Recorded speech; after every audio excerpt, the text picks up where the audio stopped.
When someone is murdered, the calls usually stop. But what if they don't? What if years after death, the phone keeps ringing? In 2002, Teresa Henderson disappeared without a trace. For months, her family received terrifying late-night calls. There was never a voice on the other end. Just heavy breathing and the faint sound of static. At first, the police dismissed it as a cruel prank. But here's where it gets chilling. These calls were traced, and they were coming from her own phone. The very one that was buried with her.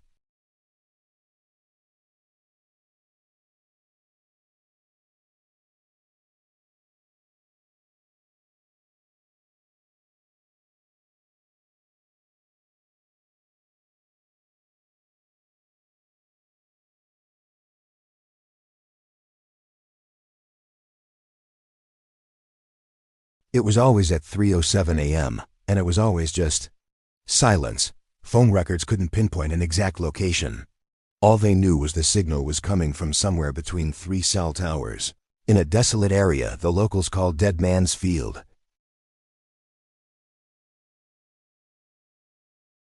But the calls didn't stop. They continued for a harrowing 8 months, until her body was finally discovered in a shallow grave. And her phone? It was found with her, completely dead. The screen was crushed, and there was no battery inside. Locals have always said that field is haunted, a place where voices and echoes from the past never fully disappear. Some believe Teresa was desperately trying to contact her loved ones, using whatever residual energy she had left. Phone experts were baffled. They had no explanation for how a broken, powerless phone could place calls for months. A paranormal investigator offered a chilling thought.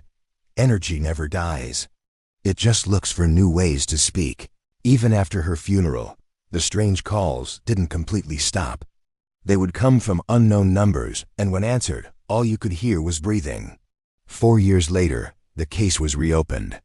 Detectives stumbled upon one final voicemail that had gone unheard. It was only 6 seconds long. There was the familiar sound of breathing, a faint whisper, and then 2 words that sent a shiver down everyone's spine. Still here. To this day, the case remains unsolved. There's no killer, no motive, and no logical explanation for the calls. And every year, on the anniversary of her death, her mother still receives one call. Always at 3:07 a.m. So what do you think? Was it a massive, unexplained technical glitch, or the voice of someone who simply refused to be forgotten? Let me know your theory in the comments. And if you love mysteries like this, hit that like button and subscribe so you won't miss the next one.